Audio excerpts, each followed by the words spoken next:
Welcome to Around the 412. We are part of allsteelers.com and proudly presented by Crowworthy, where winners are serving winners coast to coast with sports, gambling, fantasy, and more. You can follow Crowworthy at Crowworthy Takes on Twitter, and you can visit us at crowworthy.com. You can also check out the Crowworthy Pittsburgh City page for podcasts just like this one, blog, and more. I'm Tyler, and with me, as always, is Smitty. What's going on, man? I'm losing confidence like Mitch Keller right now. Are you following the Pirate game at all? I saw they gave up a few runs. He had 46 pitches in the first inning. Oh, no, I didn't see that. Yeah, not a great start. What it seems like it's like one good, one bad. Like he's doing just enough to like keep us stay afloat, hanging on. Yeah, like maybe there's something there. But either way, that's basically what the Pirates did a lot of the time between the years like 2016 to 19. Just a tiny not little not at all in 2020 though. No, they just packed it in that season. But we're gonna talk a lot about the Pirates. Actually, I mean, by the way that we started this show, you'd think it'd be all doom and gloom, but they're actually above 500 right now, 12-11 to start the season. I did not see this coming, to put it nicely. Honestly, I don't think anybody did. As soon as they went below 500 this season, I honestly did not think they would go back above it ever for the rest of the season. Then the fact that they were able to get back to 500 and even above 500 is crazy to me. I mean, starting 1-6, yeah, and then they just been. I mean, I don't want to say they're going on a tear, but they've been playing really good baseball right now. Yeah, they haven't lost a series on the road at all since the opener, and I don't think that they've lost a series really since. Yeah, they just kept winning their series, and what's funny is like they're not doing it with like they don't do it with home runs. They get decent starting pitching, but like I can't even really say like offensively. Like they have three guys I feel like that are kind of carrying the offense, especially with Cabrera out. Like Philip Evans got off to like a great start. He's kind of cooled off since. I actually, and I saw this on Twitter too, and I agree with it. I wish I knew who it was that said it because I wish I could give him a shout out. But I think he needs kind of like a reset. Like I would sit him down for at least a game. He's just playing way too much. Like he's not a guy that should be playing in the capacity that he has. So I just think he needs a reset. But really, you have Brian Reynolds, Adam Frazier, Colin Moran. They're carrying the offense right now. And really, the strength of this team, like we had kind of talked about even before the season started, has been the bullpen. It's been one of the best in baseball, if not the best in baseball. Yeah. And it's just going back to the offense, I mean, it is those three guys carrying the team, but it's like funny to me how like it's small ball that's winning, basically. Like they're not winning with homers. I think who has the most homers on the team? I think it's 4. It might be Colin Moran with 4. Yeah, probably. And so the fact that they're able to like win these games and grind out these games, the bullpen, like you said, has been amazing. And that's really the strength of this team. Evans and Moran both have 4. Oh, really? Mm-hmm. Yeah. I mean, the bullpen's definitely the strength of this team. And starting pitching, I mean, they've given you enough, I guess I could say. Obviously, we would want more from some of those guys, especially Mitch Keller. We definitely would love to see more from Mitch Keller. Well, I don't know to me, that's really the big one is Mitch Keller. If he were pitching like we hope that he would, we would have liked to have seen him take the next step this year. It's not a bad rotation either. I mean, I said it the other day, like Cahill, the ERA doesn't look great. It was towards 10 before his last start. Then he had another very good start. It's really because of 2 innings. Like outside of those 2 innings, he's been good enough for them to warrant being in the rotation. Brubaker, he's given you a solid outing every time out. And the same could be said for Tyler Anderson. I mean, those 2 guys have really been the foundation of this rotation to start this year. And then once they get the ball to the bullpen, the guys like Dwayne Underwood Jr., we know what Rich Rodriguez has been in the back end, but like Sam Howard has been great for them. Kyle Crick looks like he's back to the really good form. I mean, they have a solid bullpen if they can get them the ball. And that's why they're 12-11, because they're not blowing. Yeah, I mean, it's kind of like I mean, obviously it's not to the level of that they were in the 13 to 15 runs, but basically, like if you get to the bullpen, you can trust the bullpen to shut it down. Mm-hmm. I mean, although Rich Rod's been the best reliever in baseball this year. Yeah, I mean, since what, April? I don't know if it was April 7th or something. It was like early on in April. Since then, he's had like a .46 ERA. Rich Rod hasn't allowed a run yet. He's only had 2 base runners on. Oh, really? Who am I thinking of? Someone on the Pirates. They've had like a super low ERA since the like I don't know, sometime in April. I don't know. Rodriguez isn't allowed to run yet. Howard's only allowed 2. Crick hasn't allowed to run yet. I'm trying to think who that would be. I mean, maybe it was Howard. Oh, it was the Pirates bullpen. Bednar. I don't know how we didn't bring up him, considering where he's from. He's been good. The picture was deceiving because they just showed a picture of Rich Rod. But it's the bullpen in general. Talking about the bad. Okay. So it wasn't 0.46, it was 0.97, but still sub 1 ERA. Since when did you say? April 13th. So that's after the third series of the season or something. Since then, they've been lights out. Yeah, I mean, that's like I said, I expected it to be the strength. I don't know if I thought they'd be this good. Like, we're literally talking, the best in the majors right now with what they're going out and doing. But I can't say that I saw this coming from them. No, and I think I thought they'd be good. They're a big reason, obviously, with the offense still, and you're getting some good starts from the starting pitching. But the bullpen, they're not losing you games, so they're a big reason that the Pirates were able to get back to 500 and go above 500. Yeah, they're winning a lot of 1-run or 2-run games, and it's because they can trust to give the ball to their bullpen. They're not blowing leads late, and we saw a lot of that last year, even the year before that. I mean, really, just over these last couple of years, the stretch of baseball that we've seen when things weren't good at all. I think a big part of that was also the bullpen. So to have a strong bullpen, it doesn't necessarily mean a lot if you're not going to be a very good team. But let's get into this because my next question, and really not a whole lot to talk about the Pirates other than just their record right now and them kind of overachieving to this point. A hypothetical. So Jason Mackey was actually on 93.7 The Fan this past week. They said, for example, and not that this has been floated around at all by any means, say the Pirates were engaged in talks, like somebody called them and asked about Adam Frazier. Does them being 12-11 right now mean that they wouldn't make a deal? In my opinion, or in theirs? Well, so I was just bringing up the topic first and foremost. Yeah. And I do want to get your opinion on it, obviously. But his response to it was, I would hope that they wouldn't change course just based off what they've done for a little over 20 games. Yeah. I think that Ben Cherington could learn a lot from looking at the 2018 Pirates. Now, granted, the 2018 Pirates, they did go above 500. They finished 81-80. But that 11-game winning streak that they had in late July or mid-July is what really screwed that team. Because, and for really the team going forward, because you made the Chris Archer trade. You trade away Tyler Glasnow, Austin Meadows, and Shane Baz. And then from then on out, since then, the team has just been getting worse and worse. And I think that Ben Cherington can look at that and learn, okay, just because we're doing on a good stretch right now, we should not stray away from the direction we were heading. I mean, you traded Bell, Tyon, and Musgrove in the offseason for a reason. You committed to the rebuild. So I think you should continue to do so. And that's my opinion too, is that I don't really care how good the Pirates get, unless you are literally halfway through this, unless you're towards the trade deadline and you're literally in first place or competing for first place in your division. I think everybody is still on the trade block that should have been 3 weeks ago. Yeah, you mentioned the names that they sold off in the offseason, and it's like they were probably listening to Adam Frazier as well. We were kind of surprised that he, is on the roster right now, that he came into the season with the team. And yeah, I would tend to agree. If a team approached the Pirates about a trade offer, don't, trade him just to trade him. I think that you have the leverage there. But if a team approached you and was offering a very good return for a guy like Adam Frazier, I don't think them being 12-11 to start the season should mean that you don't make that trade. You don't make that trade because the trade return isn't good enough, and that would be the only reason not to. Yeah, and the way that Adam Frazier has been performing, the Pirates hold all the cards with him. I mean, so far this year, he's batting .295 and his on-base percentage is .370. There's not really much more you can ask for an for a leadoff hitter. Yeah. We gripe on him. We gripe on him quite a bit, because it seems like he can hit all he wants until he's actually put into a situation where we need a hit, and then he comes up small.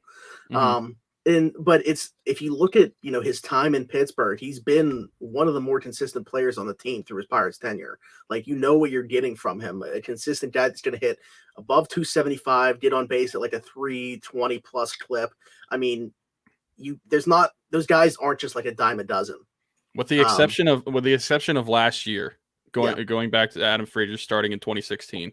Mm-hmm. His on-base percentage by year: 356, 344, 342, 336, and then 297 was last year, and then 370 this year.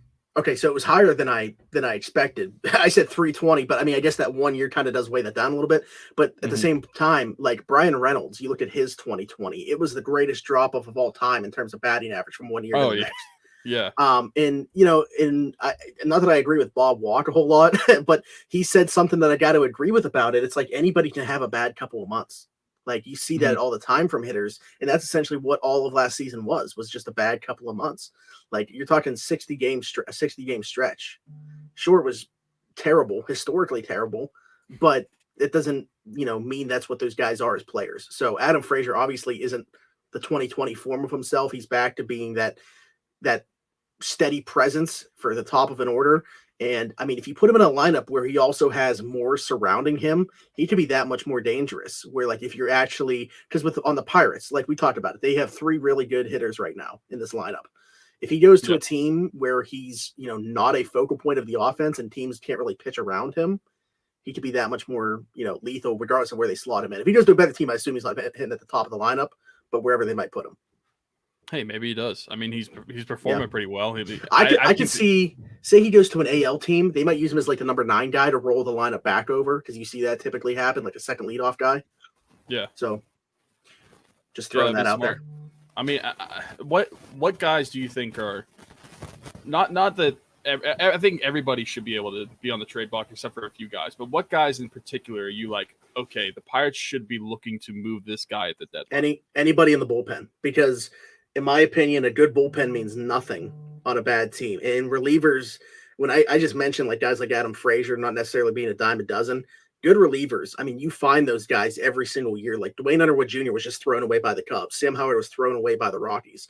Like, and if you can actually get a return on guys like that, I mean, you take it every day of the week because good teams are always looking for bullpen arms. Like teams are going to be at this deadline, and they'll pay a premium for those. Where those guys they're not going to carry value on a team like I expect where the Pirates will be around the trade deadline. So I would say pretty much anybody in the bullpen.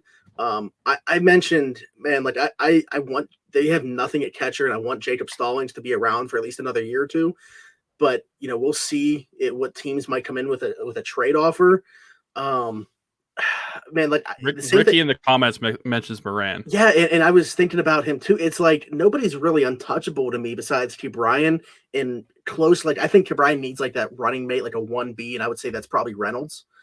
So a team would have to like blow me away with an offer for me to consider it. Beyond that, like I would definitely, if they're not going to extend Moran soon, then I would trade him. I don't think that it makes sense to let him like play out his current contract. So either extend him soon or start listening to offers. I mean, it's probably as soon as this deadline, if not the offseason.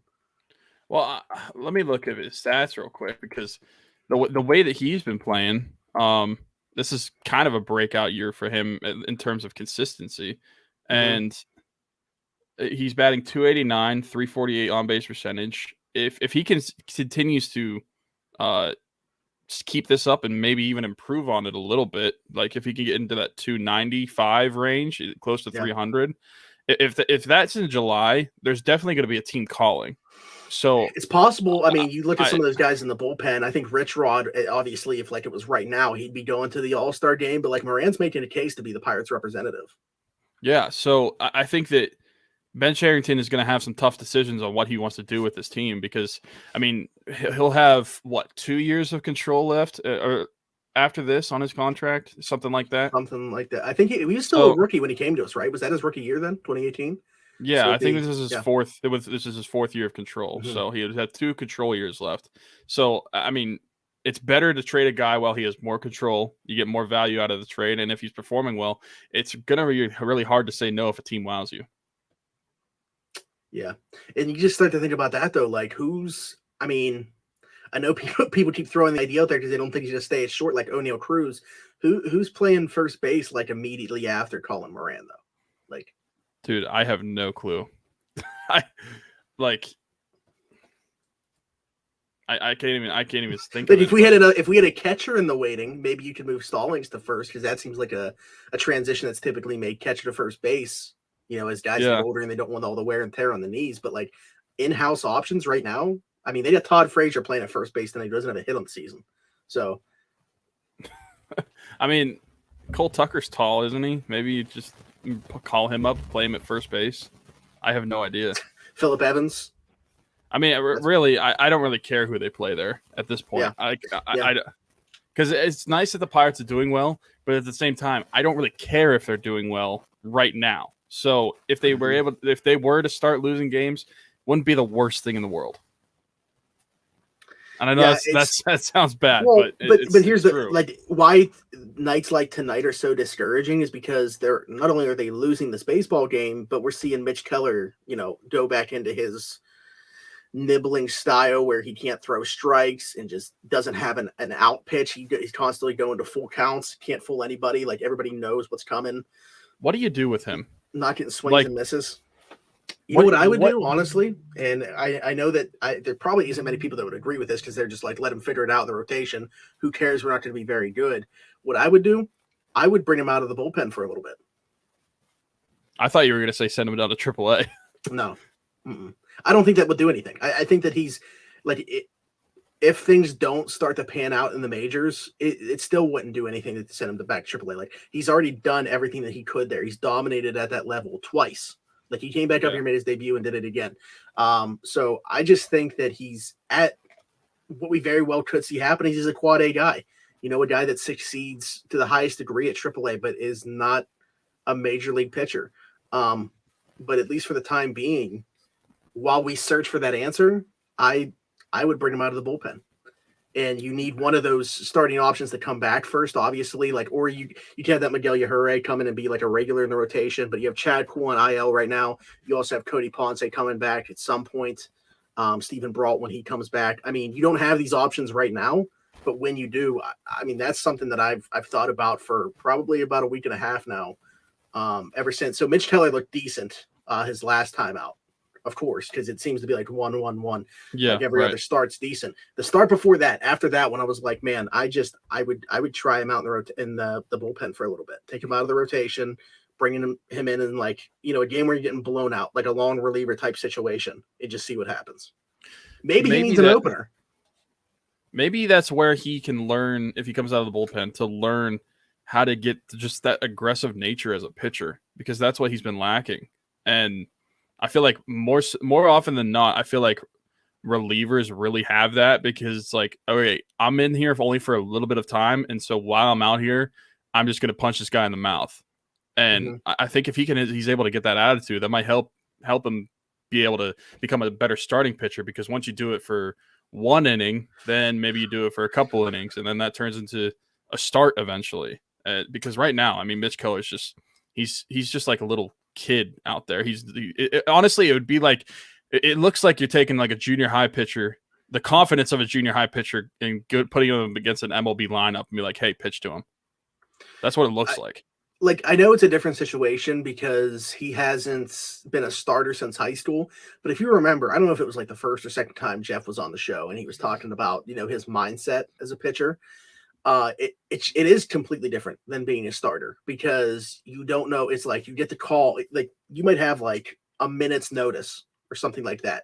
You got to hurry up, warm up, get in the game, and then you don't know how many batters you're getting to face.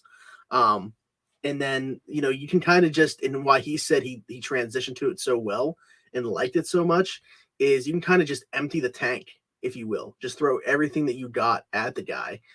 Because you're not expected to be in that ball game for very long, at least most of the time. Obviously, I brought up a situation where Mitch Keller would be like a long reliever, but no, we haven't seen what we were hoping to see this year from Mitch Keller, at least to this point. And like, how long is the leash? I mean, I know that this team wasn't expected to compete this year, so maybe it's a long leash. Maybe it doesn't matter what the results are. They're just going to let him try to figure it out on his own while pitching. But man, I don't know. Obviously, you guys can see we lost Tyler for a second here. So, but man, I don't know. You guys can let me know what you think. Last couple starts, or I'm sorry, 2 out of the last 3 starts, I've just been thinking to myself, like, could Mitch Keller benefit from potentially going to the bullpen for a little bit and coming back out?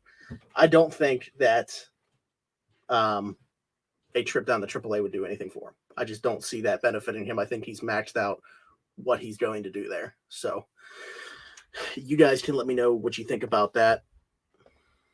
And I'm going to try to get Tyler back in here, obviously. I'm just watching this. Did Todd Frazier almost hit a home run? Wow. That would have figured because we were just talking so poorly about his 0 for 14 start to the season. So I'm surprised that he didn't hit a home run there. For anybody that's just joining, I'm just trying to get Tyler back in here. Something was going on with his connection.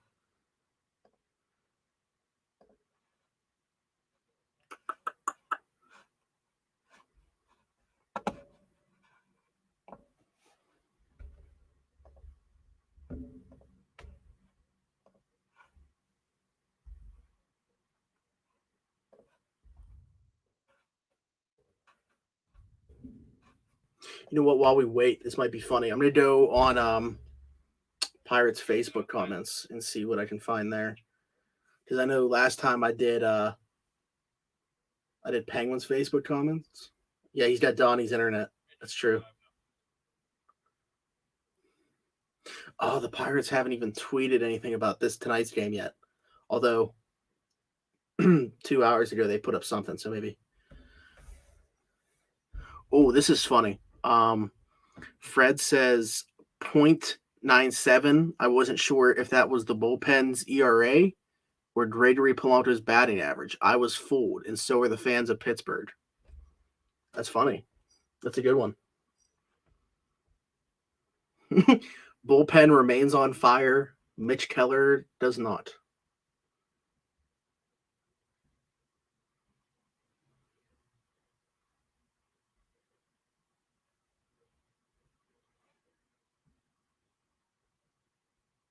Been a great 2 weeks. Don't expect it to last.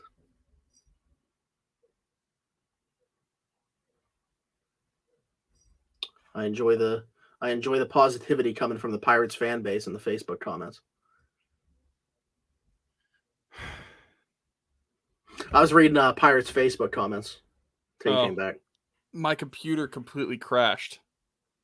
It wasn't like an internet thing. My computer just shut down. So wow. Yeah. All right. Well, we're back. I have no idea what you were saying, but I was just talking more about the whole Mitch Keller thing. Like, I don't know if it makes any sense. I really don't see it happening. Like, again, this season was kind of just, let's see what we have. Let's start to build the foundation. We're not really expecting to compete, so I don't foresee them doing a move like that, moving him to the bullpen or something for the short term. But hey, who knows?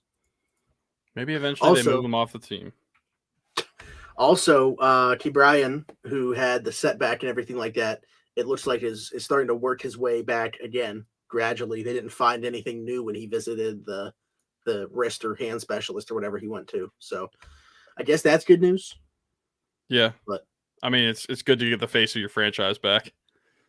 No, I'm saying I guess it's good news that they didn't find anything new, but it's a shame that he had the setback anyway. Like, who's to say as he starts to gradually ramp back up activity again, that's not going to happen. Like, it's just a weird situation. You're not going to know until you try it, but. Well, hopefully he's healthy and gets back because that could just make the team even better. Okay. That pretty much wraps up our Pirates talk. I know Tyler here just took a little break, but we're going to take a 30-second break and then be back to talk some Pens hockey. So buckle up, baby.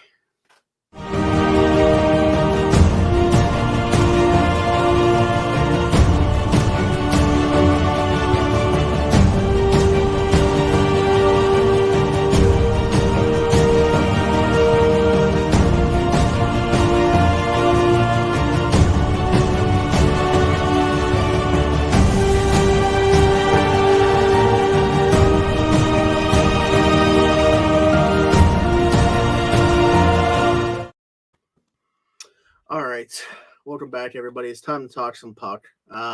We don't have Danny and Jeff with us here this week. We should just bring them back every single week, honestly. Yeah, it's a weekly special. No, but so I don't know. Last night's game, not that great, obviously, but all of a sudden we're getting good news coming our way left and right. I mean, Kapanen returned to the ice a couple days ago. We got Gino practicing. Now, he was wearing a no contact sweater, but Solomon said he was taking contact, like practicing as if he was wearing a full contact sweater. Right. So why? Why was he wearing a no contact sweater then? No idea. Absolutely. And here's some really good news too. Frederick Gaudreau, I would think, comes back tomorrow night. So they during their line rushes, you get a good indication of what would be the case should they be playing a game at that very moment. Frederick Gaudreau replaced Mark Jankowski in that fourth line center role. So that's very good to see. For two reasons. I mean, one, Frederick Gaudreau was playing very well before his injury. I feel like his injury kind of flew under the radar because he wasn't like a top guy that we were expecting to come back or anything like that. Mm-hmm.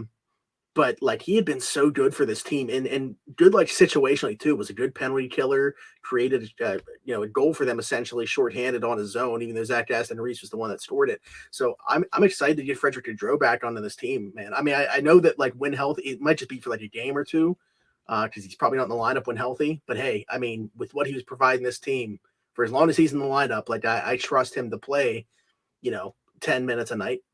Yeah, that was an underrated injury whenever it happened because of the lack of center depth actually on this team, not the center depth.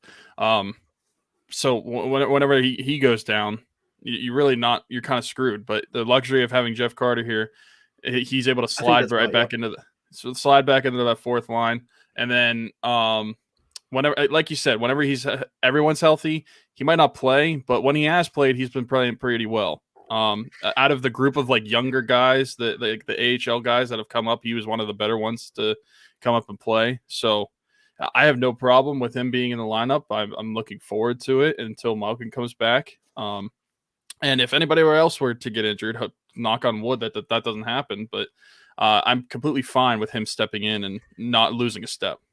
Yeah, I think he's played himself into like that 13th forward role where he is like the first guy to be called upon should somebody go down. But what I'm thinking about, man, like say we see a case where, because we know, I mean, at least we don't know, I guess, but we're expecting that they want to keep that Crosby line together.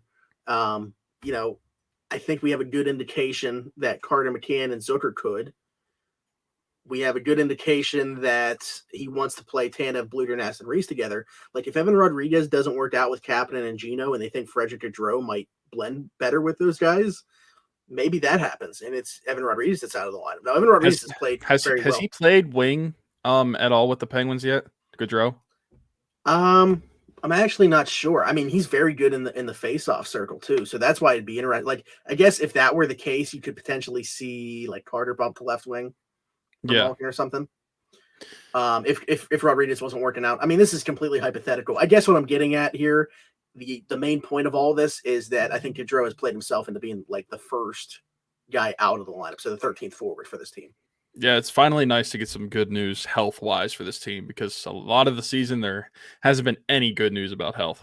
So yeah, Gaudreau coming back. All we're waiting for is 71. Well, and Tanev, but 71's a little bit closer.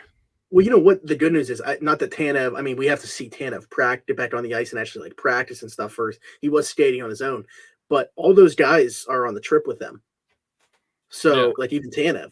So I'm not saying he's going to play in Washington, but that at least gives you a good indication that like he could take the ice for practices with them in between games. Yeah, that's a good thing.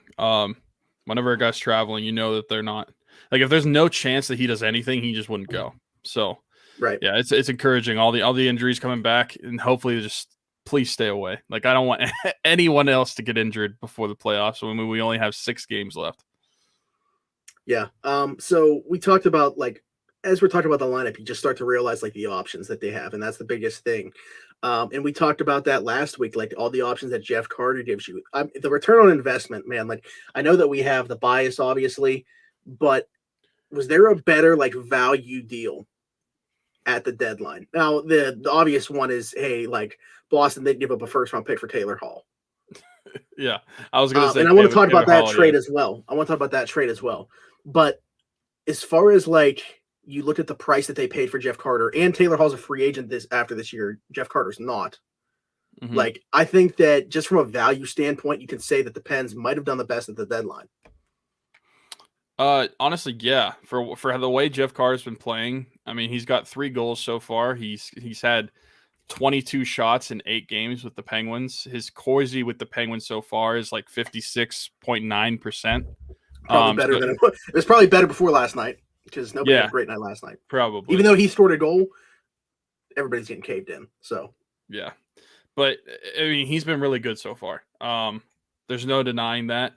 And I think that it makes it a better luxury or more of a luxury for the Penguins that he has performed so well at center, because we didn't know like whether they're going to play him on the wing or on center. And I mean, he's been able to perform well defensively as a center. He finds the ice, and it's just been overall. And that line, the Run ZMC line, has been really good. So it's been encouraging that he's been here in a conditional third, conditional fourth in 2022 and 2023. I mean, I'll take that all day.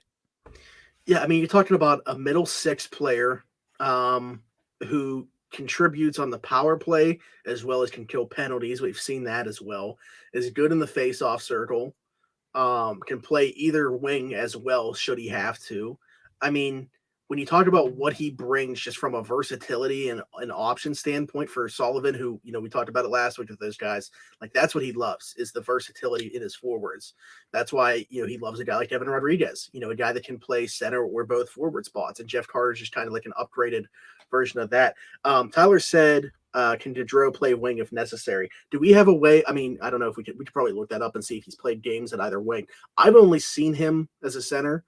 But I mean, if they can play, I guess that you could. I just don't know how natural it would feel, how the fit would be. Like, would him at wing be a better option than like Evan Rodriguez at wing? Probably not, because Evan Rodriguez has done it for so long. I mean, he's listed as a center everywhere, so, but that doesn't mean they can't play wing. But right. I'm not sure. Yeah. Now, like if you're talking, I don't. So I guess what I'm saying is I don't think that he would be, if everybody's healthy, an option to play wing. But say we're a winger to get hurt and you're looking for a way for Gaudreau to get into the lineup, would the first option be to put him at center and Jeff Carter on Gino's wing, or is it to put Gaudreau at the wing? I would probably put Jeff Carter on Gino's wing. I mean, honestly, mostly out of curiosity. I just want to see how that would yeah, play out. That's true. That's kind of what we thought was going to happen originally. We didn't expect I don't want to say we didn't expect. I don't think anybody could anticipate the Carter, McCann, Zucker line clicking the way that it has so quickly. So is that like another, especially for the fact that Carter didn't play center this year? He was playing left wing in LA. So, and is this like another HBK line forming towards the playoffs? Runs the MC line. I put up that from like a production standpoint, but here's the funny thing is, so I get like Bonino vibes from Teddy Bluter. Tanev almost has like that Carl Hagelin speed element to his game and plays a similar way. And then last week, no, it's not going to happen. Last week, Jeff and Danny both alluded to the fact that like Kapanen is like a young Phil. Would those three potentially be able to form the 2.0 version of HBK? I mean, that's a weird line, but like just from a trait standpoint, that's how possibly. You would form it. Yeah, for sure. Don't really see that ever happening. Yeah, you would take away Kapanen from Gino. And again, like Jeff said in the past, they've done that. Like these lines have formed when Gino's been hurt or something. Like the HBK line was never supposed to happen. But like when Gino was out, these lines formed, and then it's like, okay, Gino, you got to figure it out, on your own. And I mean, you kind of could argue that kind of happened with Zucker was his left wing, and now Zucker's on the other line. I mean, it was kind of like Phil, like Hagelin and Bonino weren't playing with Gino. It was Phil that was playing with Gino, and then whenever Gino got hurt, Phil moved down with them to form the HBK line. Now Zucker moved down with them, and then we added Carter, and just look how good that line's been. Yeah. So, I mean, we expected he'll play with Kapanen. The question is, who's that left wing for Gino? I mean, it's going to be either Tanev or Evan Rodriguez probably, right? I mean, unless they're willing to break up that Run ZMC line. They probably are, honestly. Knowing Mike Sullivan, I don't really think he has a problem with that. We see it all the time where like he did, in last night's game, mixed it up at times. Like he threw Kapanen out there with them, took Zucker off that line, played Zucker elsewhere. But he typically would go. So I expect tomorrow that line will be right back together, though. Like, I don't see him breaking them up unless they have multiple games that go like yesterday. Yeah. But yeah, you never really know. But I think that at least to start, it's definitely going to be those three together, and it's going to be Malkin with Kapanen. If I had to take a guess, I'm going to say Evan Rodriguez ends up playing the second That's line what I left would wing. do because, I mean, I know people are going to complain about it, but hey, it just means that the third and fourth line are that much stronger. True. And honestly, with people watch the way Evan Rodriguez has been playing the past probably close to a month, it has been bad. I mean, until he was. I mean, they haven't done anything the last couple because he's playing with Colton Sevier and Jankowski. I want to see tomorrow when you add Frederick Gaudreau to that mix, like maybe they have some chemistry together. Possibly. But like if you're gonna, I think though, especially when you look at the way Kapanen and Malkin had chemistry before they got injured, if they're able to pick up that chemistry, be able to keep that fourth line together with Zach Aston-Reese, Bluger, and Tanev, and then just throw Evan Rodriguez and just hope that he finds anything with Malkin and Kapanen, the way those two played together, it might not matter as much who their left wing is. I can't remember who it was. Somebody on Twitter said that Evan Rodriguez reminds him of Tyler Kennedy. Tyler Kennedy, if that's the case, now this was a much younger Gino, but Tyler Kennedy had a lot of success playing with Gino as well. Like, I know that everybody knows about the Jordan Stahl and Matt Cook line along with Tyler Kennedy, but Tyler Kennedy at times also played with Denny Malkin. He had a pretty good success playing with him as well. So yeah, I mean, who knows? I mean, he didn't really work out with Sid, but we say it all the time. Sid's probably the hardest person to play with on that team. So Beefy's bet is always made so well. Listen, it's really not that made that well. I just have to make it look somewhat presentable for all of you. But yeah, so just because he didn't work out with Sid doesn't mean he wouldn't work out with Gino. And I think that it would be worth trying. Like Danny said, it's not like it even really wasn't working out with Sid. Like he wasn't scoring goals, but like related to Dom Simone, he was a guy that like Sid and Gensel were still putting up points, and he was helping them do that. He was kind of driving play for those guys. So I don't think that it would be a bad option to play with Gino and Kapanen. And the only other option I could see is you have Tanev play up there, and then you have Rodriguez play with Bluder and Aston-Reese. But I just feel like, at least to start, I mean, we've talked about the last couple of years, it seems like that's been a line that Bluder, Zach Aston-Reese, Tanev line that they want to keep together whenever they're all three out there. Yeah, and we've said it multiple times, when everybody's healthy and that line can be your fourth line and not your third line, you can argue that that's the best fourth line in hockey. So you want to try to keep that together. And I personally, I mean, not that Tanev can't play up with Malkin. It's just, I think he's just better suited in the role that he was. With Malkin, I just don't think that their play styles, like, at least are similar enough. I mean, realistically, what I see with Tanev with Malkin is like, he's just the guy that's going to go forecheck and get Malkin the puck. You know what I thought about too? We saw it this year. Like, Zach Aston-Reese jumped up and played with Malkin at one point. Like, is it possible at all that he's the guy that jumps up instead of Tanev? It could be. Could he jump up in front of Rodriguez? Never really occurred to me, but I think it's a possibility, because then you can have Tanev and Rodriguez both playing on their natural side as well. Honestly, you could have Rodriguez, Carter, Tanev, Aston-Reese, McCann, Zucker. Mm-hmm. You could literally put anybody in that left wing spot and then just figure out the rest. But yeah, you want to keep the hot hand for the time being. So keep that line together and then just plug and play. See what works. I think our mind right away goes to Rodriguez just because it requires the least amount of turnover everywhere else. It's just one piece moving and keeping everything else intact. So yeah, I've said that all season, no matter what the lines are, that he's kind of like the odd man out. Whether it was whenever we had you had the top line of Russ, Sid, and Jake, and then you had the second line of Kapanen and Zucker and Malkin, and then the fourth line was the same of Zach Aston-Reese, Bluger, and Tanev. I always said, like, okay, McCann's on the third line. You're probably going to trade for a winger of his, and then the only one that's like the odd man out is like Rodriguez. Like, he can really go anywhere, and has gone anywhere that they needed him to play. Mm-hmm. But like, obviously other players could do that, but it's like when the lines are fully healthy and like how you want them to be, he's the only really one that you can like say like, okay, we're just going to play you like wherever you need to. whatever hole we have, you're just going to go there. I mean, he's literally played on all 4 lines this year at one point. I don't know if anybody else has done that. So, I mean, yeah, obviously a guy that they feel like can go up and down the lineup, and Sullivan trusts him regardless of what the role is. So I'm on board with him at least in the first crack at being that second line left wing. Like I don't see a problem with it at least. No, I don't. I mean, no, we know he has like somewhat of a little bit of scoring touch, and maybe having Malkin and Cabin as wingers will enhance that. Do you think, and this isn't related to anything, I'm kind of changing topics here. Do you think, and I say this because we now have 20 goal scorers across that first line.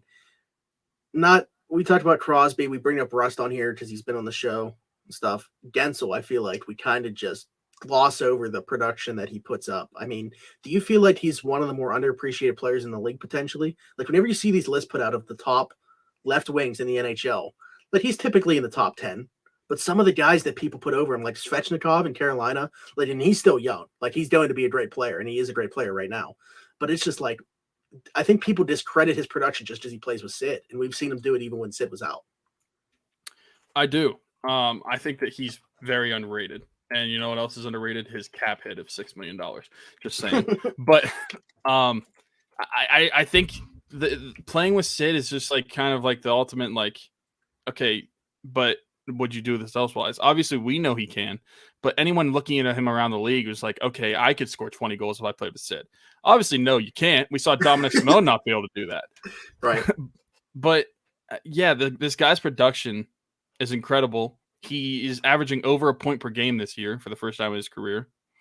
And I just don't think that can go understated. Like, obviously, there's all 3 of them are 20 goal scorers, but we talk about Rust more so just because I feel like he's the one that is like from where he started in 2016 to where he is now. I think we've watched him go from a fourth liner to a first liner, literally like throughout the course of a few seasons. So yeah. Meanwhile, Jake, his first game, he was wingers with Malkin and Phil. I was at the game. He scored 2 goals, and then he basically immediately, like a couple months later, just moved up to the first line and has never really left it because we found out he can click with Sid. And when that can happen, you're probably not going to leave. I mean, look at like how long Chris Kunitz played with Sid, even when Chris Kunitz wasn't good anymore. Mm-hmm. And Chris Kunitz was never on the level of Jake Gensel. And I feel like a lot of the players in the league are not on the level of Jake Gensel, but he just gets overlooked because he plays with Sidney Crosby. Yeah, I feel like the one thing that Kunitz might have had on Gensel, like in his prime, is potentially his skating. But Gensel does everything else at a higher level. I mean, he's got the best hand-eye, maybe besides Sid on the team. What he doesn't offer you in terms of what Patrick Hornquist does in front of the net, like Gensel's the only one that really provides that net front presence in any way, shape, or form. And it's just in a different way. Like the way that he's deflecting pucks in front of the net. Again, like it's just what he does in all situations. Like he has killed penalties at times even as well, but he provides a little bit of net front presence on the power play. He can do like this goal that he scored, the only goal that was scored in their win against Boston. He has no time or space there. I feel like people didn't realize that. Like Mike Riley was literally on him when he shot that puck, and he still goes top shelf on it. Like he's just turned himself into one of the best left wingers in hockey. And regardless of playing with Sid or not, we've seen him do it with Gino. So I just feel like he's one of the more underappreciated players in hockey. And I saw a projected Team USA roster where he's playing on like the 4th line, and I'm like, how? Like, how are there 3 left wingers that are better? And I understand, it's about putting the 3 guys that they feel like their plays going to mesh the best together. Mm-hmm. But like when I see him on the 4th line of that, and then Brian Rust potentially not making it, I'm like, man, I know I'm biased, but these guys are not better hockey players. Yeah, I mean, I haven't looked at any potential Team USA teams, but I want to find the one that I was looking at. But I just don't understand Gensel playing on the 4th line. I can't really think of 3 American left wingers that are better than him. I mean, who are American left wingers to begin with? I honestly can't even like name American left wingers. So this has the first line projected Matthew Tkachuk, Matthews, and Kane. Second line, Gaudreau, Eichel, and Besser. Third line, Kyle Connor, Dylan Larkin, and Blake Wheeler. Fourth line, Jake Gensel, JT Miller. Oh, Brian Rust. This one. This is Bleacher Report's early projection. I mean, I guess if they're going to go that route, and you have Rust on the line too, we know that they can play well together. That makes more sense if you're keeping them together. Yeah. Yeah. But like, who are the left wings that you named? Gaudreau, Connor, and Tkachuk. Connor is the third line. Gaudreau is the second, and Matthew Tkachuk is the first. I mean, I think the only one that you could say he's not like undoubtedly better than, at least in my totally biased opinion, is Johnny Gaudreau. I think he's better than Gaudreau. I mean, I think that the only one is Kyle Connor is a better goal scorer, I think, but his overall game's not as good as Jake's. And I think, man, I don't know what it is. Maybe Gaudreau just needs a change of scenery, but the way that his play has dropped off the last couple seasons, I don't see, a top line player anymore in him. I mean, he went from 99 points to 58 last year, below a point a game, to he has 37 this year. Mm-hmm. And Jake has 52. So, I can't. It's hard to argue that he's not better than these people. That's not even the one I was looking at, though. But it was definitely the same left wings, I'm pretty sure. The only Brian Rust was not on the right wing. It was not on the right wing in the one that I was looking at, though. So, but even still, find me three more right wings that are going to be back-to-back 20-goal scorers that are American. I can't think of any. I mean, Patrick Kane, obviously, but yeah. Patrick Kane's also a Hall of Famer, so yeah. Okay, I mean, I think we've talked about that. I want to talk about Crosby, maybe not in the best light here, for once on this show. How do you feel about the Crosby-Bergeron matchup? It's the toughest matchup for Sid, I think, in the NHL, and as it should be. I mean, that's statistically it is. It shows that it is. Yeah. Yeah. And I don't even know if it's just Crosby, that whole line. Anytime they're on with the Bergeron line, like it's just they don't perform well. I'm sorry. In my notes, I do have this as Crosby line versus Bergeron line, so I shouldn't have said just Crosby versus Bergeron. But yeah. I mean, just the entire lines in general. I mean, to be fair, like they are going against arguably the best line in hockey. But I mean, you're Jake Gensel, Sidney Crosby, and Brian Rust. You're not so bad yourselves. So I'd hope that you'd be able to perform a little better. But I mean, I can't really I don't know how much I could really hate on the Pittsburgh line for not performing better against them, just because I know how good that Boston line is. But at the same time, you think they would at least be able to figure it out a little bit. Because I don't think they're really productive unless they're against a different line. Well, that's what I was going to say. I guess the main point of me bringing that up is, do you feel like at least some of the time, for these last two games we're at home, so we have last change. Like Sullivan shouldn't have been putting them out there, matching them up with the Bergeron line. Yeah, no, he shouldn't have. He should have been matching him up against the only goal that was scored. Line. So when we won, we scored that goal because we got the icing call, and then it was Boston's fourth line stuck on the ice, and we put out the Crosby unit. Yeah, I don't know why you would I get how good defensively that Crosby line can be. They're all very, very responsible, but you got to score goals, man. And that's your top line. Like put them against the third and fourth lines of the other teams to make them uncomfortable, because obviously you want to be able to compete with the other first line. But if your top line is not going to be able to score goals, then why are they out there with them? Like if it's like a stalemate, then that's not really doing you anything. Yeah, well, see, so my problem isn't with the lack of offense, honestly. It's with the way that they were getting caved in defensively, especially yesterday. Because I can live with them neutralizing and breaking even, because especially when you get Gino back, because I feel like top to bottom, we're deeper than Boston is. And I want to talk about one thing with Boston about that after this, but I feel like top to bottom, Pittsburgh's forward group is better than Boston's, once we get Gino and Tano back, especially. So if Crosby line, Bergeron line, if that breaks even, then that's fine. But in games like yesterday, where Boston's top line is controlling play every time they're out there against the Crosby line, and they're just essentially caving them in to their own zone. We're not even getting offensive chances. Like, you got to find a way, at least throughout that game. I'm not saying make it a consistent thing. You got to find ways, at least in that game, to get them away from that Bergeron line at times. And Sullivan just kept matching them up against them. Yeah, I honestly can't understand why. Like, I get it. Like, it's top line versus top line, but you want the advantage, I feel like. And Bergeron was 19-11 in faceoff wins, although Sid was 16 of 13. So they were both positive. I guess they both were winning faceoffs But with the power play. head to head, I'm well. curious as to what it was. No idea how to figure that out. So yeah, I know. I don't know. Yeah. I just feel like it seemed like Bergeron won every single one. That's why I'm asking. But obviously that wasn't the case, because Sid wouldn't have won that many again. Like what we're saying, he was out there most of the time against Bergeron. So I don't know. It's frustrating for me. It just feels like the definition of insanity. Just doing the same thing over and over again, expecting a different result. And that's what was happening when you keep throwing the Crosby line out when they're having 0 positive results against the Bergeron line. I don't know where you are at with this, but I feel pretty strongly about it. I do not like playing Boston, especially in the playoffs, and they are probably the team out of the Capitals, Islanders, and Boston that I would want to play the least, even though this Boston team isn't as good as the Penguins, I don't think.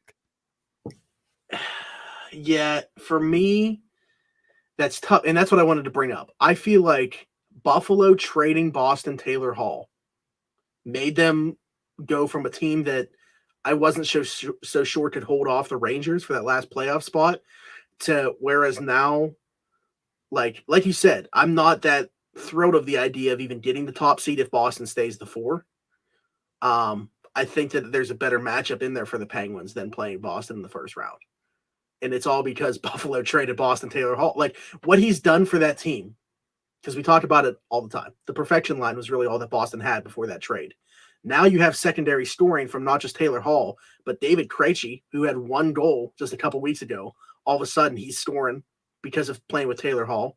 Like, that one trade. Also, they got Mike Riley, which is a good deal for them. Curtis Lazar's whatever. He's, a bottom 6 piece that he's not really, doing much. You could take him or leave him.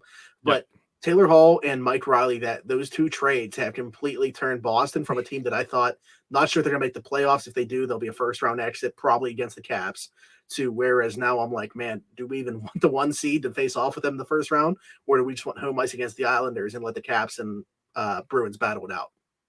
I think overall we've played the other 2 teams better, which is why I would rather not play Boston. And I also think Boston has the best goalie out of all 3 of those teams. I mean, we saw it last night. Tuukka Rask was really on point. And if he's on point for an entire series, it's going to be tough to win. He's so weird because it's like obviously his peak was when they, swept us in the 13 Eastern Conference Final and stuff. Like, he's been not as consistent since then, but when he's on, like, he's right up there with, the best version of Carey Price, the Andre Vasilevskis, like those guys. That's how good Tuukka Rask is when he's on. And we saw it. You just get that feeling too with him. It's like immediately in the game, that it's going to be one of those games where he's on. Like yesterday, we had that feeling. It was like, okay, if we don't score the first goal, this game's probably over.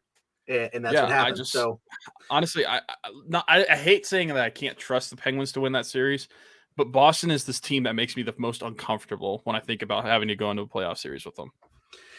The thing is, too, like I said, with Gino coming back and Tanev coming back, right now, it's like, I don't even know if I love 3 of our lines, more so like 2.5 of the lines that we have right now. But once we get Gino and Tanev back, like, I feel comfortable, like I said, rolling out all 4 lines and saying we are a much deeper team than Boston. So at that point, you can take going even with the Bergeron line, if you will, just neutralize each other and then let the other forward groups win the game for you. But yeah, as of right now, like the way that they're currently structured, that can't happen. Like, that's why the Crosby line needed better results. And that's why I would have tried to gotten them away a little bit from the Bergeron line. Like, I'll even say, like, even when we're fully healthy, I'd still want to play Boston the least. And it's strictly because of how I know Boston can play in the playoffs. And I know how the Penguins historically have played Boston recently. Like, I get it. The Penguins they won in Boston this year, but I'm not positive that they're going to be able to do that in a playoff series. And like for years, playing Boston period in the playoffs has seemed like very intimidating to me as a Penguins fan, just because I feel like I don't know why. I just get the feeling if I'm playing Boston, I'm going to lose. I always felt like that with the Penguins the past few years. And I get that the Penguins are probably a better team, but I still can't shake that feeling. I feel like the Penguins have a better chance of beating the Islanders or the Capitals, especially the Capitals for some reason, even though they might win the division. I feel like the Penguins are best against that team. But compare those two to Boston, I feel the least confident in the Penguins being Boston.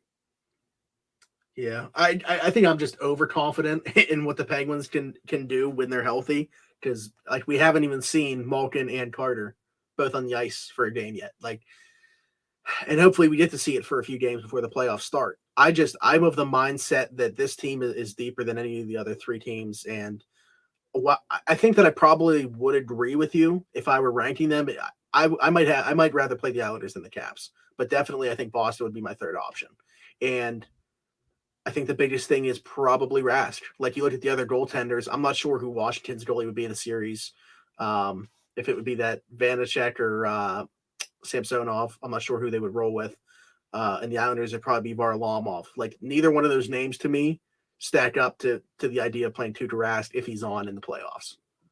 So, yeah, I was thinking about this honestly yesterday, where I was like, man, if we jump up to the 1 seed, I almost want Boston to also jump the Islanders. Or if we stay at the 2 seed, that's fine because we play the Islanders and have home ice. Yeah, honestly, at this point, I'd rather just stay at the 2 seed, play the Islanders, and then hope the Capitals beat Boston. That would make me the most comfortable.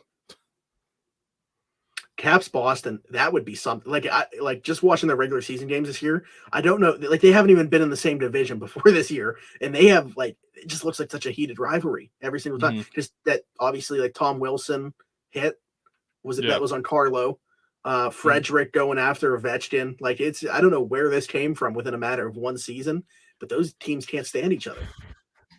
I guess that's just the nature of the game. I would want to see that for a full series. So. And we get a chance at redemption on the Islanders, where I feel like the two teams are in completely different spots than they were in 2019. Yeah. I mean, believe me, I would love redemption on either team. I mean, actually, no matter who they play, they would get redemption on them because they've lost. Last time they played the playoffs, yeah. Yeah, they've lost every single time. So no matter who they play, I would love that. I mean, especially Boston. Like that 2013 season, getting swept like that after building that team the way they did, it was terrible. So I would love to be able to beat Boston in the playoffs, but maybe it's just me being like a little like baby, but I just feel so uncomfortable with it. Okay, well, we could probably talk about this forever, but the last thing that I got, it was a topic that got brought up with Evgeny Malkin, getting close. What do you do about the power play? Because you assume Gino's healthy, he's playing on the number 1 power play unit somewhere. So who comes off of it, and what does everyone else's role look like? My top power play unit would be Sidney Crosby, Jake Gensel, Jared McCann, Evgeny Malkin, and Chris Letang. I'm taking Rust off the top power play unit and putting him on the second one. So yeah, I agree with that. The only thing, and this was something that I saw brought up, was where Sid has been playing since Malkin was out is where Malkin likes to play. So I'd put Malkin back there. Yeah, then if you don't get their same results, like that's what people are saying. They're saying that the power play is going to be worse when Malkin comes back because of where he wants to play, and you having to shuffle things around to accommodate him, essentially. I mean, you're not going to know until you try. And Malkin wasn't on the power play when Jared McCann was on the power play either. That's what I said.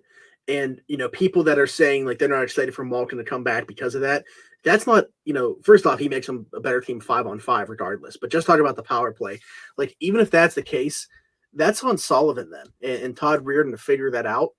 And if it comes to it, I don't see this happening. And I know that he probably wouldn't be thrilled with it. If it weren't to work out, go back to the way that the power play's been the last couple of weeks. Malkin, sorry, you got to play the second power play unit. Yeah, I mean, I'm not gonna let me or we're not gonna live in our fears. Quote to Mike Tomlin. So Yeah. if you think the power play is gonna perform bad, you're not gonna know unless you try it. So put Malcolm back where he was and have Sid in his normal spot and leave McCann on there. We haven't seen that power play unit play together.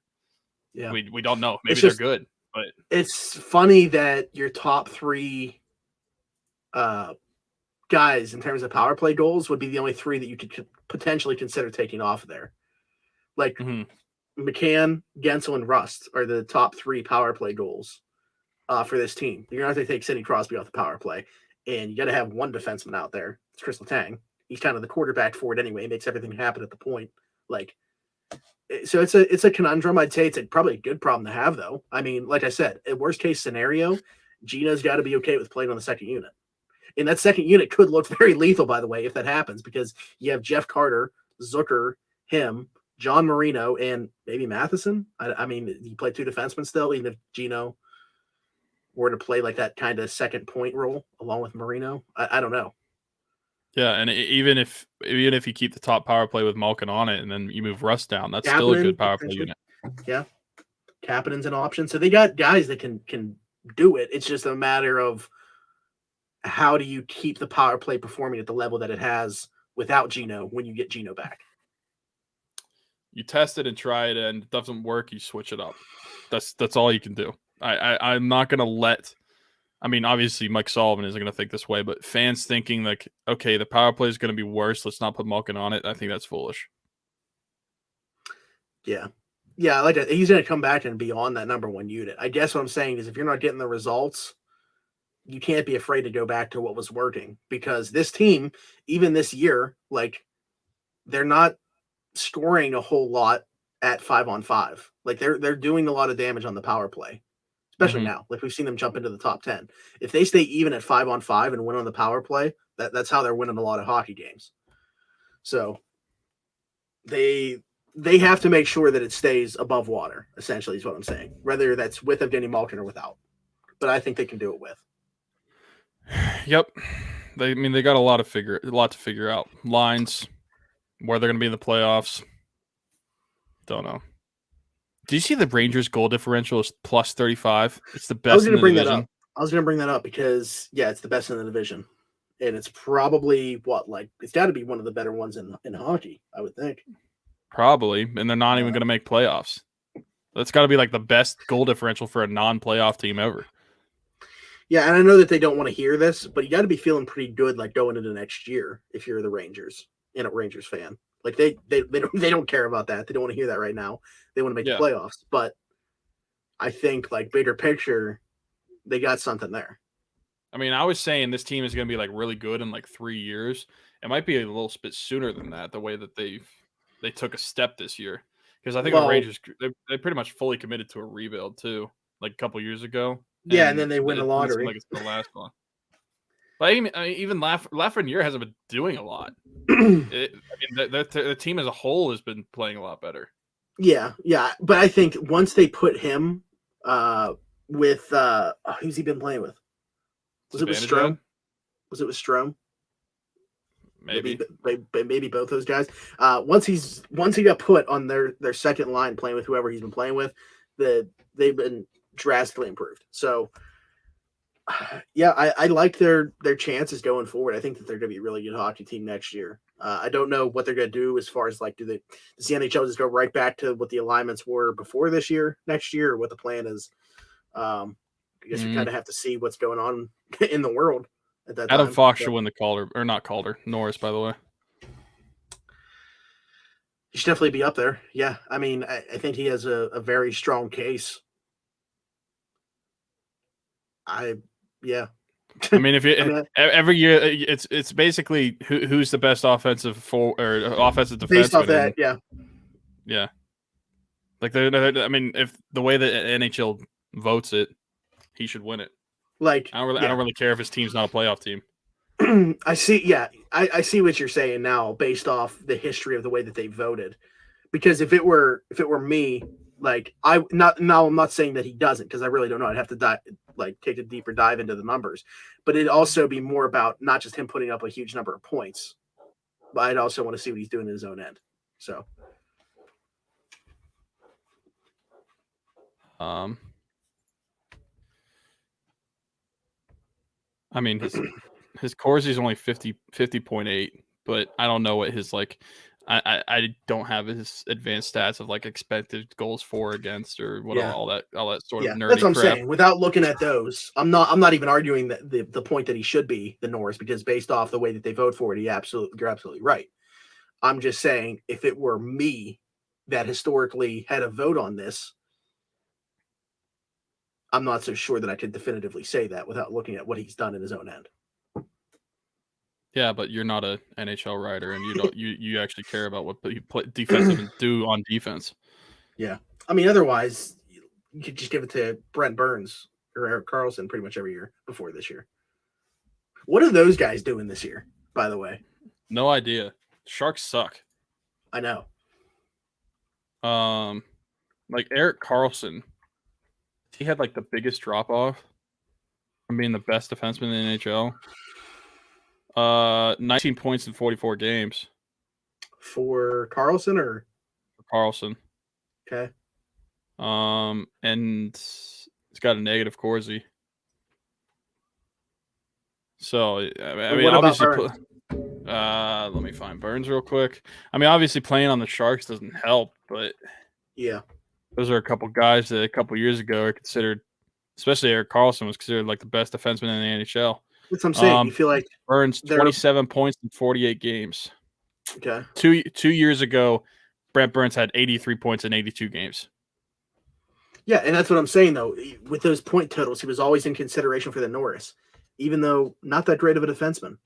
Just he was a forward playing defense. Yeah. Basically Mike Matheson. Except Mike Matheson doesn't score as much. True. I think that's about it.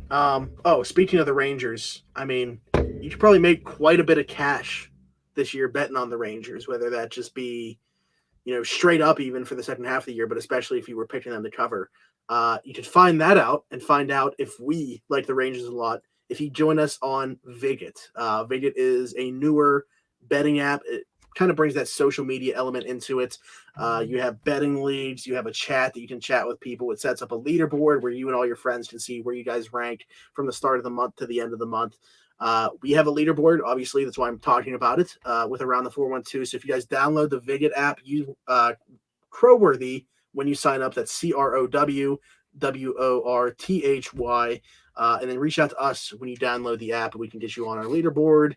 And like I said, you can kind of see where you rank amongst me, Tyler, the rest of the people that are in there. I think there's about a dozen or so. So it's a lot of fun. It is fun. I sucked. And you're not betting actual money. That's the best part about it. You're not losing any money. You're betting coins, and you got a chance to win some great prizes along the way. And like I said, talk some smack. See where you rank amongst the group.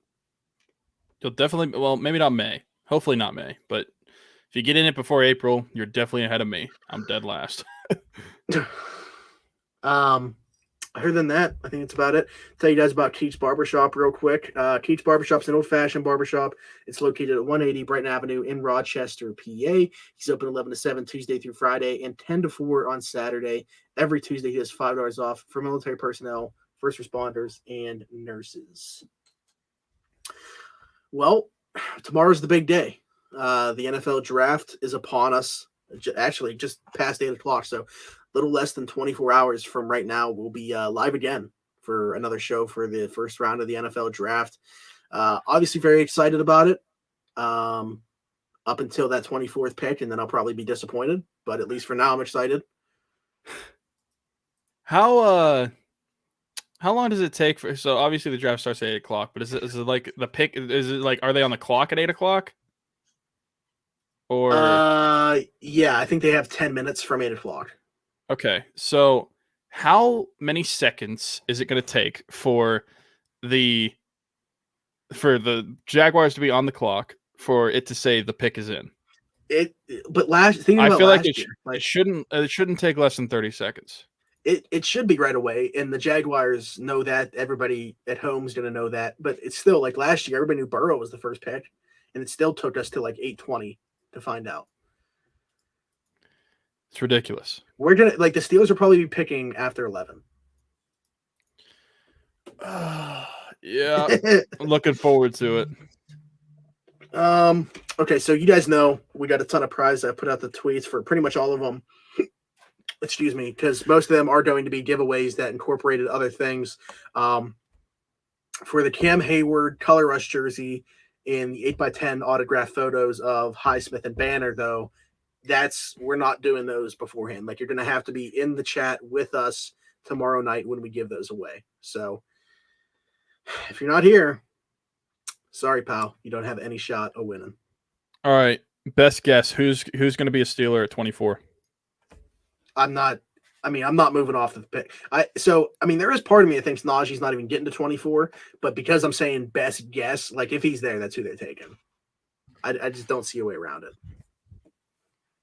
If he's there, that's who they're taking, but I just don't think he's going to be there. I told Derek when we draft a 23-year-old running back, he can have my Steeler season tickets. So if we take Najee Harris, I guess they do own my season tickets. So I'm hoping that's not who the pick is. If he's there, I don't see a way that that's definitely the pick if he's there. I don't think he's going to be there. I'm going on the record now. I don't think he's going to be there. Is it at 18 to the Dolphins or 23 to the Jets? Because those are the only two options I really see. Either one. I don't think Najee will be there. How many? We're getting off topic because it's a Bucs and Puck show, and I already did the outro, but we're at the end of the show. Who cares? Who? What was I saying? Okay, guess from you. How many trades do we see tomorrow? 2. Do you want to take a guess on who they are? I think the Patriots are going to trade up. Oh God. And I told you that was my worst nightmare. If they, so I don't think Mac Jones is going to 3, but if for some reason he did, I have no doubt in my mind that New England's trading up because you have 2 options on the board. They don't even have to trade all the way up to 4 at that point. Yeah, they could probably go to 7 with Detroit, which looks like that prime trade up spot for everybody because Detroit seems to be willing to move out of that. It looks like they're rolling with Goff at least for one season. They're tied to that contract. If both Lance and Fields are still there after 3, New England's moving up and probably one of Washington or Chicago. Do you think that Denver's out on quarterback after getting Teddy Bridgewater? They shouldn't be. If Fields or Lance are there, I don't think still taking them, but I don't think they will. Even without Teddy Bridgewater, I would have taken a quarterback, but I don't think they are going to. Even before the trade, I didn't think they were going to. I said if one of those top 4 fell, I think that they would. I don't think that they would do it for Mac Jones. I think for Fields, or mainly Fields, I'm talking about here, because he seems like the one that's going to fall if one of those guys do. If Fields gets to...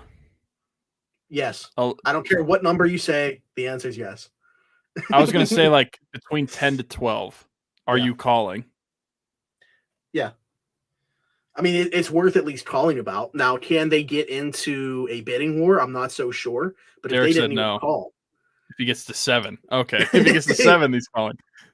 That's what I'm saying. Detroit at 7. That's the prime spot. That's where everybody's probably going to try to get to. You talk about Washington. You talk about Chicago. I'll throw Pittsburgh in there, even though they probably wouldn't do it. They should. The Saints, but they pick behind us. So 19 and 20 though, because Washington, Chicago pick in front of us for the entire draft. They probably have more to work with. So the Steelers would probably have to include, an additional pick to do it. I don't know that they can win a bidding war, but they'd be stupid to not try to get involved in one. What would you give up to trade up for Justin Fields? The world. My season tickets. A realistic trade. So this question is always funny because my own life. Because it's what wouldn't I give up? The price for a franchise quarterback, I don't think really exists. It's whatever that team wants, as many first-round picks as they want. So would you give up 3 first-round picks? 3, yeah, I would do 3. I think that they would have to. Like, ideally, okay, everybody talks about like a Devin Bush type package. That's not getting you anywhere close to that pick. Like, it's just not. A first, a third. I mean, not for a quarterback. If those quarterbacks are gone, you might be able to trade up to like a 10 to 12. But yeah, that's another thing is you got to take if they know you're taking the quarterback, then they can charge the world. If they're willing to move from that spot, I think that what they end up getting is probably. Well, it just depends on who's coming up. From the Saints, because they're picking at like, 28? I think it's 28. It'd probably be 3 first plus to jump from almost 20 spots for a quarterback. Yeah. I'm just for the Steelers, I mean, they're not picking that high, that far in front, 24. Probably 24 the first next year, the third next year, the first the following year. I'd do it in a heartbeat. 2021, 2022, 2023, all first, and then a third next year. 2 firsts and 2 thirds. That's what. So I was watching Derek and Nick and with Eddie and Chad from 412 Sports Talk, and they were talking about that. I just threw in James Washington just like because he's a player on the roster. I said 2 firsts, 2 thirds, James Washington. I mean, hey, it gives Detroit a receiver. Like, listen, I'd do it in a heartbeat. You do not have to convince me to trade for a quarterback unless his name's Mac Jones. Then you can just go shove it. Same thing. Listen, if they feel obligated that they have to trade up for Najee Harris, I will lose it. Like if they trade up in front of the Dolphins, if they trade up in front of the Dolphins to pick Najee Harris, I will not say what I want to say because it's kind of like terms of service going against it. Yeah, we might not be able to do tomorrow's show. But listen, that would be the worst case scenario by far for the Steelers. He's not that valuable to you. I hate to break it to you, Steeler fans. He's not worth trading up to there. He's not.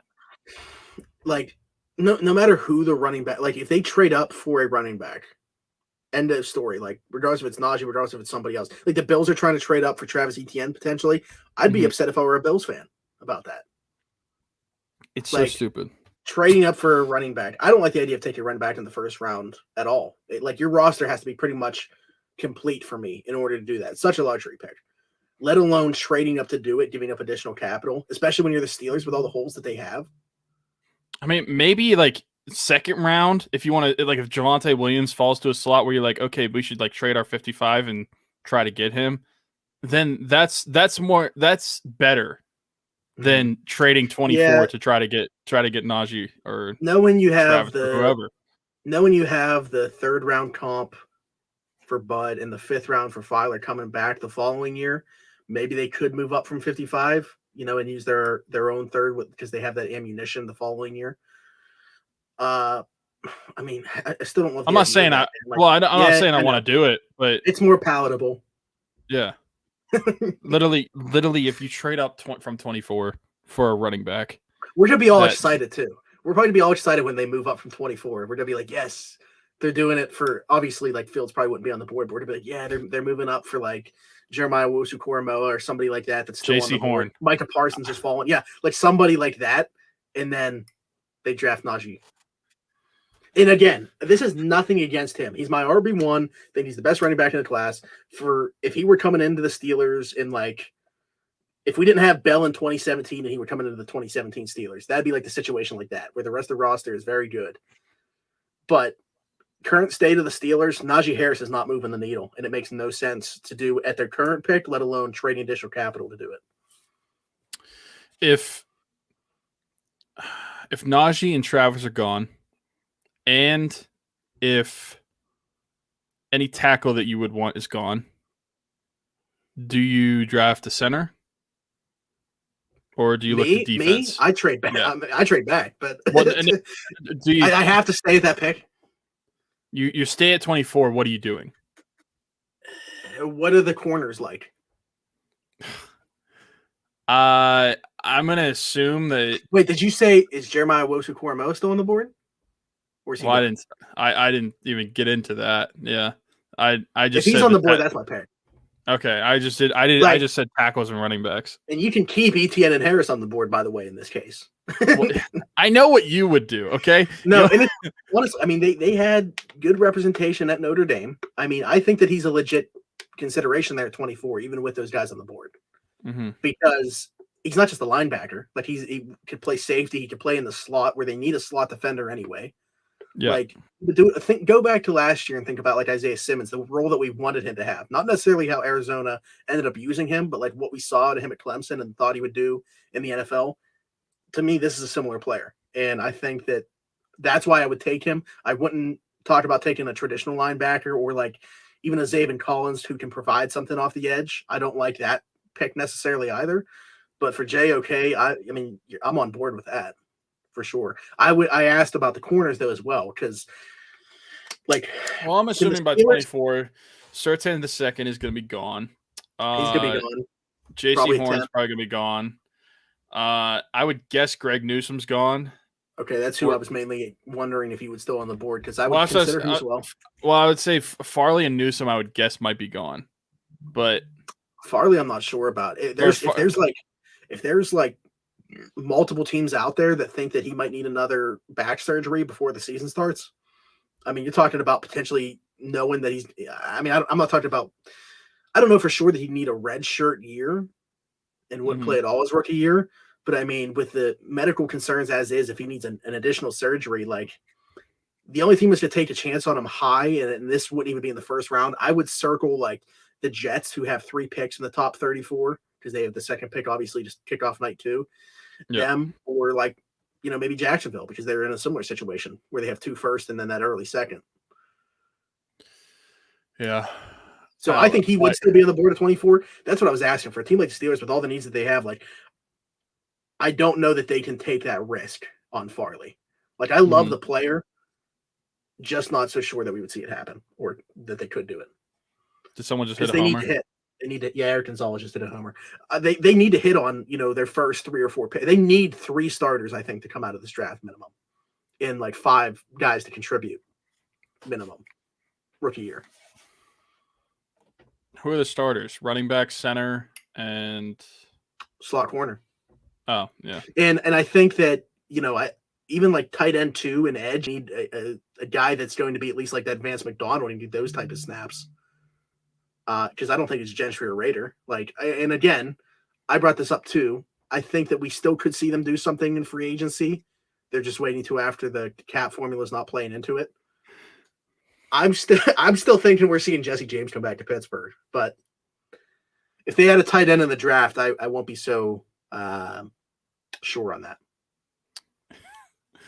Although, I mean, that's the route I would go. I want them to add a tight end before day 2's over, honestly, but that would require a trade back because I don't think they can do it in their current spots. Did you see the Brian Batko tweet? He's like, I've been doing some studying, and it's like, if Kyle Pitts gets to 24, I don't think they could pass him. I'm like, okay, if Trevor Lawrence makes it to 24, I don't think they can pass on him. Did you see? I mean, I don't know. Real quick, did you see Chris Sims' final mock draft? Where he has Fields at 32 to Tampa. I don't get that. You're telling me that not only is he making out of the top 10, but he's making it out. He's making it out of the top 30. New England trades up for a wide receiver instead of him to 11. Like, Pittsburgh is there at 24, and they don't take him. Who'd they even take in that?